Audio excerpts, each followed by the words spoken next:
ఇప్పుడే country delight యాప్ని download చేసుకోండి. Download the country delight app now.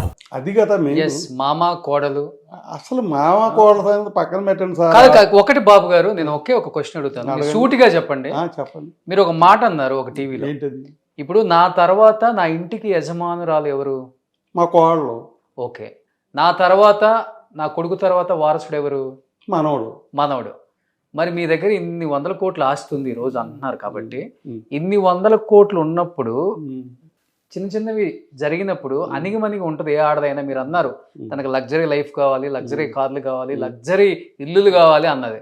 Maybe Gautami దానికే ఎక్స్పెక్ట్ చేసి ఇవన్నీ కొంచెం సైలెంట్ గా ఉంటే ఇవన్నీ అనుభవించవచ్చు కదా, మాటలదే ఉంది, ఈ చెవిలో వింటే ఈ చెవిలో పోతాయి, వదిలేయచ్చు అనుకొని ఉంటే వేరేలాగా ఉంటది కదా. కానీ ఆ అమ్మాయి అలా అనుకోవట్లేదు కదా. కేవలం ఆ అమ్మాయి అన్నది ఏంటి, నా భర్తకి వేరే వాళ్ళతో ఇల్లీగల్ అఫైర్స్ ఉన్నాయి, సో నన్ను పట్టించుకోవట్లేదు, ఫ్యామిలీని పట్టించుకోవట్లేదు, ఇబ్బంది పెడుతున్నాడు అనేది ఆ అమ్మాయి ఈ రోజు మీ మీద వచ్చిన ఆరోపణ. అంటే వాస్తవంగా, అంటే నాకు కనిపించినంత వరకు నేను మాట్లాడుతుంది. ఈ ఫస్ట్ దానికి ఆ అమ్మాయి ఓకే చెప్పుంటే లైఫ్ని ఎంజాయ్ చేయొచ్చు కదా. అవన్నీ కాదని ఎందుకు ఆ అమ్మాయి మీడియా మెట్లెక్కింది, లేకపోతే కోర్టు మెట్లు ఎక్కుతుంది, లేకపోతే పోలీస్ స్టేషన్ చుట్టూ తిరుగుతుంది అంటే ఏం చెప్తారు? మామగా తీసి పక్కన పెట్టండి ఒక వ్యక్తిగా. దీంట్లో చిన్న తేడా ఉంది బాబు. ఈమె మేము చదువుకోమని కాలేజీ పంపాం, జస్ట్ మైనర్ దాటాడు అంటే 18 ఏళ్ళు. ఓకే, ఆ పాప 19-20 ఉంటాయి. She in love with his classmate Karthik ఏదో పేరు ఉంది, ఆ అబ్బాయితో ఉంది. ఆ అబ్బాయి మరి ఎలాంటాడో ఏంటో నాకైతే తెలీదు. మా కోళ్ళు అంటే ఇప్పుడు తెలిసింది కదా ఏంటనేది. మా కోళ్ళు తెలియగలది, మా కోళ్ళు సీనియర్, మా కోళ్ళు వయసులో పెద్దది, మా కోళ్ళు అందగత్తే. ఆమె వర్షం ప్రకారం ఆమె ఏం చెప్పింది, వాడు బొడ్డోడు నాకన్నా జూనియర్ అని ఒప్పుకుంది. ఏజ్లో పెద్ద అనేది కూడా ప్రూఫే. తెలివితేటల్లో తక్కువడని చెప్పింది. ఆడి తెలివితేటలు లేవు, నేను బట్టే నా తెలివితేటలే కానీ ఆడి తెలివితేటలు ఏం లేవు, ఆడు ఒక ఎదవని చెప్పింది. ఓకేనా అక్కడికి? ఓకే. మరి చదువులో తక్కువ, వయసులో తక్కువ, తెలివితేటలో తక్కువ, ఇంకోటి కూడా ఉంది పోలీస్ స్టేషన్లో. నా మొహం చూసి వస్తున్నారండి రెస్టారెంట్లకి జనం, వీడి మొహం చూసి ఎవడు వస్తాడు, వీడి పెద్ద అందగాడ ఏంటని. అంటే అందగాడు కూడా కాదని ఒప్పుకున్నాను. ఓకే. మరి ఇవన్నీ డీమెరిట్స్. ఆ అమ్మాయి సెలెక్ట్ చేసుకున్న వాళ్ళు ఇవన్నీ డీమెరిట్స్.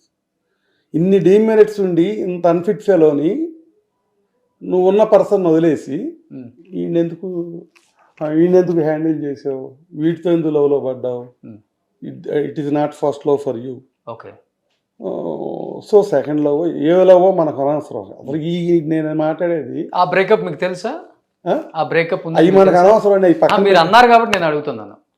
నాకు తెలిసిన ఇన్ఫర్మేషన్ చెప్పా, అది వదిలేయండి. నేను అడిగేది ఈ అబ్బాయికి ఏ ఎలిజిబిలిటీస్ లేవు, ఆ అమ్మాయితో కలిసి ఆ అమ్మాయితో పెళ్లి చేసుకునే ఎలిజిబిలిటీస్ లేవు అంటున్నా. ఆ అమ్మాయి చెప్పింది ఆ మాట, నేను వద్దనుకున్నానని.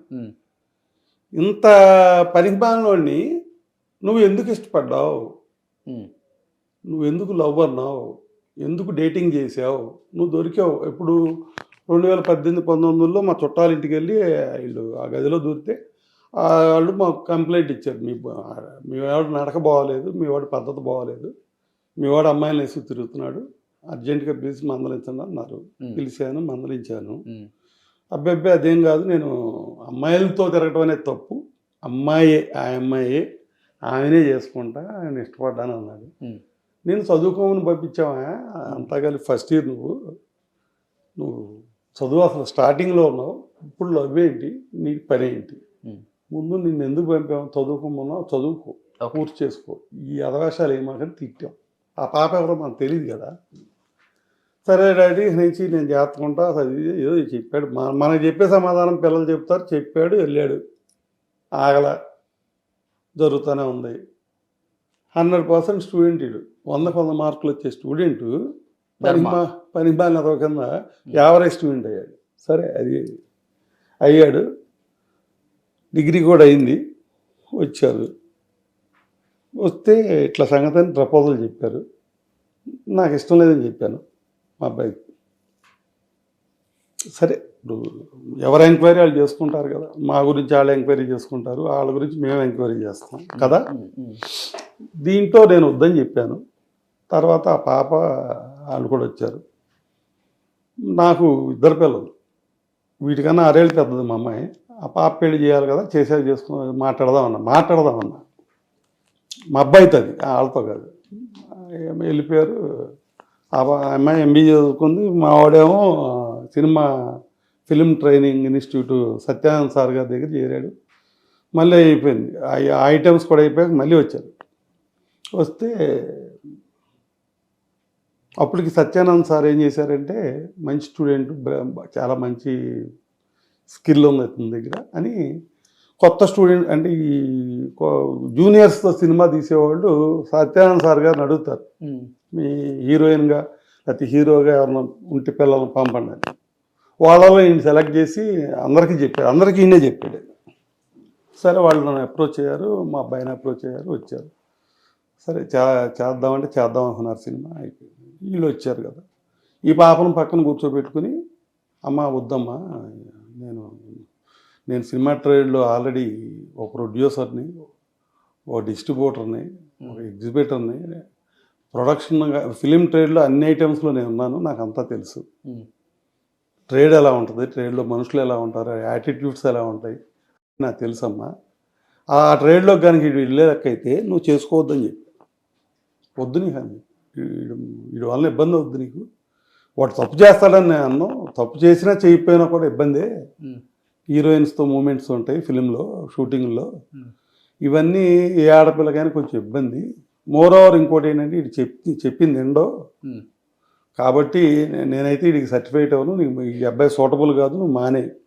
మోర్ ఓవర్ ఆ అమ్మాయి పెద్ద అమ్మాయి కదా, జనరల్గా ఈ అబ్బాయి కన్నా వయసులో కూడా పెద్దది కదా, సీనియర్. జనరల్గా పిల్లలకు పెళ్లి చేసేటప్పుడు మ్యాచెస్, అరేంజ్డ్ మ్యారేజెస్లో మ్యాచెస్ వస్తాయి. పిల్ల పెద్ద అంటే అసలు దాన్ని 1 మినిట్లో కట్ చేసేస్తారు ఎవరైనా. ఆడపిల్ల పెద్దదనగానే కట్ చేసేస్తారు. అది పూర్వీకులు జనరల్గా ఉన్న సైన్స్ ప్రకారం ఆడపిల్లలకి మెచ్యూరిటీ, బ్రెయిన్ మెచ్యూరిటీ ముందు వస్తుంది, బాడీ మెచ్యూరిటీ ముందు వస్తుంది. మగపిల్లలు అంత ముందు రాదు, మేల్లో లేట్గా వస్తుంది మెచ్యూరిటీస్. అందుకని గ్యాప్ పెట్టారు. మగవాడే పెద్దవాడు అయి ఉండాలనే దానికి అది పెట్టారు. ఓకే. సో అది సైన్స్ పక్కన పెడితే నేనేంటంటే, మరి వాళ్ళు ఇద్దరు ఇష్టపడతాం, ఇట్లా ఇష్టపడిపోయాం తప్పదు అన్నప్పుడు, వాళ్ళ పేరెంట్స్ కూడా ఏమన్నారంటే, మ్యాచ్ పోస్ట్పోన్ చేయమన్నప్పుడు, సార్ మాకు వేరే సంబంధాలు, పెద్ద పెద్ద సంబంధాలు వస్తున్నాయి మా పాపకి, మరి మీరు పోస్ట్పోన్ చేస్తే మాకు ఇబ్బంది కదా, ఆ మ్యాచెస్ పోతాయి కదా అన్నారు. అట్లా వద్దండి, ఏదైనా మంచి మ్యాచ్ వస్తే మీరు వెళ్ళిపోండి, మ్యాచ్ చేసేసుకోండి పెళ్ళి, నాకు అదే కావాలి ఇంటర్నల్గా లోపల. సో బయటికి మర్యాదగా మీకు మంచి మ్యాచెస్ వస్తున్నాయి అన్నప్పుడు వెళ్ళిపోండి అని చెప్పారు. కాదండి, వాళ్ళిద్దరు ఇష్టపడ్డారని మేము ఆగామన్నారు. అక్కర్లేదని చేసుకోండి అని చెప్పారు. కాదు ఆగుతాము. సరే ఆగారు. ఈ ఇష్యూ జరిగితే మళ్ళీ పోస్ట్పోన్ చేశారు. పిల్ల పెళ్లి సెటిల్ అవనండి, కొంచెం పాప చేద్దామని. నా ఉద్దేశం ఏంటంటే, ఇది చిన్నపిల్లల వయసులో 2 ఉంటాయి, అట్రాక్షన్ ఉంటుంది లేదా లవ్ ఉంటుంది, ఇంకేయో కారణాలు ఉండొచ్చు కదా. ఏ కారణం చేతైనా ఎట్టగొట్టేళ్ళని విడదీయాలంటే మనం పోస్ట్పోన్ చేయాలని చేసుకుంటూ వస్తున్నాం. చేస్తే మళ్ళీ వెళ్ళిపోయిన తర్వాత మా నాన్ని వాళ్ళ ఇంటికి తీసుకెళ్ళి వాళ్ళ బెడ్రూమ్లో పడుకోబెట్టుకుని మొత్తం కాపురం చేసేస్తున్నారు వాళ్ళిద్దరు. కాపురం జరిగిపోతుంది, మేము పెళ్లి చేయకపోయినా, పెళ్లి కాకముందు శుభ్రంగా జరిగిపోతుంది. నా కాన్సెప్ట్ ఏంటంటే, దూరంగా పెడితే ఏదన్నా ఎవరో గ్యాప్ వచ్చాక వీళ్ళు మానేస్తారని నేను అనుకుంటే, నేను ఫెయిల్ అయ్యా ఆ విషయంలో. వాళ్ళు సక్సెస్ అయిపోయారు. వీడొచ్చి అడిగితే కూడా నేను విన్నట్టుగా వెళ్ళిపోతున్నా. మరి ఏం ఆలోచన చేశారు ఏంటో, ఎట్టయితే సూసైడ్ చేసుకుంటా అన్నాడు. నేను అది కూడా కేర్ చేయలేదు. తర్వాత ఏమైంది జరిగింది, వీడు రోజున రూమ్లోంచి బయటికి రాకపోతే ఏంటని చూస్తే ఉంది, పడిపోయి ఉన్నాడు. సిరి హాస్పిటల్ ఏలూరు, అక్కడ చేర్చాం డాక్టర్ సాయి అని. 4 డేస్కి వీడికి బై ట్రీట్మెంట్ వీడికి స్పృహ వచ్చింది, సెన్స్ వచ్చింది, నిద్ర మాత్రలు వేసుకుంది. అదే సార్. తర్వాత క్యూర్ అయ్యాడు, ఇంటికి వచ్చాడు. హాస్పిటల్కి వచ్చారు వాళ్ళు కూడా, ఇంటికి కూడా వచ్చారు. వస్తే అడిగారు మళ్ళీ, నేనేంటంటే అసలు ఇప్పుడు ఏదో పిల్లాడిని ఇంప్రూవ్ చేద్దాం, మంచి సంబంధం చేద్దాం, మా చెల్లెలు అమ్మాయిని చేద్దాం చిన్నప్పటి నుంచి అనుకుంటున్నాం. వాడికి కూడా తెలుసు ఆ సంగతి. మా సిస్టరు ఎమ్మెల్యే తర్వాత నెక్స్ట్ క్యాటర్ పొలిటికల్గా, తర్వాత మంచి ఫ్యామిలీ బ్యాక్గ్రౌండ్, మీ ఓన్ సిస్టర్, కజిన్ సిస్టర్ చాలా మంచోళ్ళు. పిల్ల బాగా నాకు చిన్నప్పటి నుంచి తెలుసు. మా ఫ్యామిలీకి సూట్ అయిన పిల్ల. మా పల్లెటూరు వాళ్ళం కదా మేము, మాకు కొన్ని ట్రెడిషన్స్ ఉంటాయి కదా, అవి ఫాలో అయ్యే అమ్మాయి పిల్ల. అలాగే ఎఫెక్షన్ కూడా మరి చిన్నప్పటి నుంచి మరి మా రిలేషన్ కదా, చాలా ఎఫెక్షన్. నేను ఒకవేళ పెద్దాన్ని నేను ఏదైనా లేకపోయినా కూడా నా ఫ్యామిలీ రెస్పాన్సిబిలిటీస్ అన్నీ తీసుకోగలరండి. వాళ్ళ సపోర్ట్ ఉంటే నేను చాలా బలవంతుడిని. డబ్బు కన్నా డబ్బు అమ్మాయి ఒకటే పిల్ల 200 కోట్లు ఉన్నాయి, అది పెద్ద విషయం కాదు అసలు. డబ్బు కాదు, అంతకన్నా ఎక్కువ వస్తాయా తక్కువ వస్తాయా అది కాదు అసలు. నాకు moral support, family support, political support, లేదా సెల్ఫ్ సపోర్ట్, అన్ని పర్సనల్ సపోర్ట్, అన్ని సపోర్ట్లు వస్తాయి వాళ్ళ ద్వారా. అలాంటి ఫ్యామిలీ మేము స్ట్రాంగ్ అవుతాం ఆ ఏరియాలో, ఇక మా తిరుగులేదు అనుకున్నాం. ఈ మనాడేమో అది వాళ్ళు తీసుకెళ్ళి పాపం ఇండి బతిమాలారు. 4-5 రోజులు ఉంచుకుంటే రిలేషనే కదా, బయటోడైతే ఇంటికి తీసుకెళ్ళి ఎవరో పెట్టుకోరు.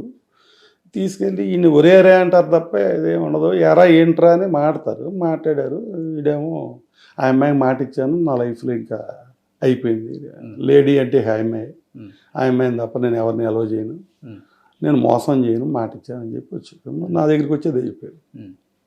సో ఇక నాకు కాన్వర్ట్ చేయి, నా నిర్ణయంతోనో నా తెలివితేటలతోనో చేయగలిగేది అక్కడేం లేదు. కానీ తన డిసిషన్ మంచిదని మీకు అనిపించలేదా? అనిపించలే, ఖచ్చితంగా రాంగ్. ఎందుకంటే మీరు అన్ని ఛానల్స్ లో క్లియర్ గా చెప్పారు బాబు గారు, గౌతమి అనే అమ్మాయి, అదే మీ కోడలనే అమ్మాయి ఏ రోజు కూడా మామగారిని కించపరిచి మాట్లాడలేదు. మామగారు అనే ఒక గౌరవం ఎప్పుడు నాకు ఇచ్చింది ఆ అమ్మాయి. సంవత్సరంలో ఒక్కసారి కలిసినా 2 సార్లు మా ఇంటికి వచ్చినా కానీ ఆ గౌరవం అయితే మాకుంది. నేను కూడా ఆ అమ్మాయిని ఎప్పుడు ఏమనలేదు, అమ్మ అని సంబోధిస్తానన్నారు. మీ మామ కోడల మధ్య ఇంత మంచి సంబంధం, ఒక బాండింగ్ ఉన్నప్పుడు ఎందుకు మీకు నచ్చలేదు అసలు? మరి ఇప్పుడు మీరు మామ కోళ్ళు అన్నారండి, నేను చెప్పేది పెళ్లి ముందు సంగతి. వాట్ ఎవర్ ఇట్, పెళ్లి తర్వాత కూడా అండి. పెళ్లి తర్వాత సంగతి తర్వాత మాట్లాడదాం. పెళ్ళికి ముందు అది నాకేంటంటే వీడు ఏ రకంగానే ఇటు సూటబుల్ కాదు ఈ అబ్బాయి, ఆ అమ్మాయి సీనియరు, తెలియగలది అని. మంచిదే కదా తెలివి ఉంటే. కాదండి, మీన్ టైంలోనే ఆ అమ్మాయి MBA కూడా పూర్తి చేసింది, మెరిట్లో ఉంది, అన్నీ ఉన్నాయి. కానీ కాదు సార్, ఇప్పుడు ఏ తండ్రి అయినా ఏం కోరుకుంటాడు కొడుక్కి? మంచి కొడుకు కొంచెం తెలివి తక్కువ అయినా మంచి కోడలు రావాలి, తెలివిగల రావాలి, వీడికన్నా ఉన్న ప్రాపర్టీస్ని కానీ ఫ్యామిలీని కానీ నెట్టుకొని వస్తుందని ఏ తండ్రి అయినా ఆశిస్తాడు. నేను అట్లా ఆశించాల. మీరేంటి తెలివి తక్కువ కోడలు కావాలనుకున్నారా? ఖచ్చితంగా. ఎందుకని? మమ్మల్ని డామినేట్ చేయకూడదు. అంటే డామినేట్ అంటే ఏంటి సార్ మీ దృష్టిలో? ఇదే క్రిమినల్ కేసులు, ఆ కేసులు, ఈ కేసులు ఇప్పుడు కదా వచ్చింది. బిఫోర్ సంగతి అంటుంది. ఇవన్నీ వద్దనుకున్న తర్వాత, బంధాలు వద్దనుకున్న తర్వాత వచ్చిన కేసులు. బంధాలు కావాలనుకున్నప్పుడు నాకు ఎఫెక్షనేటెడ్ గర్ల్ కావాలనుకున్నాను, నా ఫ్యామిలీ సంస్కారం ప్రకారం నా ఫ్యామిలీలో కలిసే కుటుంబం కావాలనుకున్నాను. ఆ పిల్ల నాతో ఇప్పుడు నాకన్నా డామినేటింగ్ క్యారెక్టర్ వేరు, నాకన్నా మామయ్య అని ఒళ్ళో కూర్చున్నాం, లేదా పక్కన చిన్నపిల్ల అయితే, పెద్ద పిల్ల అయితే పక్కన కూర్చుని నాకేంటంటే కూతురుతో ఎంత క్లోజ్గా ఉంటానో కోడలతో అంత క్లోజ్గా ఉండాలని నా కోరిక మొదటి నుంచి. ఓకే, నా పక్కన కూర్చుని అవసరమైతే నేను భుజం మీద చేసి చక్క ఫ్రెండ్స్ లాగా కౌరులు చెప్పుకోవాలని నా కోరిక. అది నేను ఒక పిల్లని సెలెక్ట్ చేసుకున్నా. మైండ్లో మీరు ఒక షాపింగ్కి వెళ్ళినా మీ మైండ్లో ఒక వస్తువు పడ్డాక దాంట్లో 100 చూపిస్తాడు, అది నచ్చదే మీకు. కానీ ఇది వస్తువు కాదు కదా సార్, మనిషి జీవితం. మనిషి జీవితమైనా అంతే కదా. మరి నాకు ఒక పిల్ల నచ్చింది, నాకు ఒక కుటుంబం నచ్చింది, నాకు ఒక సెటప్ నచ్చింది, అది కాదంటున్నాడు వీడు, నా మాట ఇంటలా, నా రెండో దాన్నే పోటలా. అయినా కానీ ఆయన నేను గౌరవం తక్కువ ఏం చూడలేదు. అదే మీరు పద్ధతిగానే మాట్లాడారు.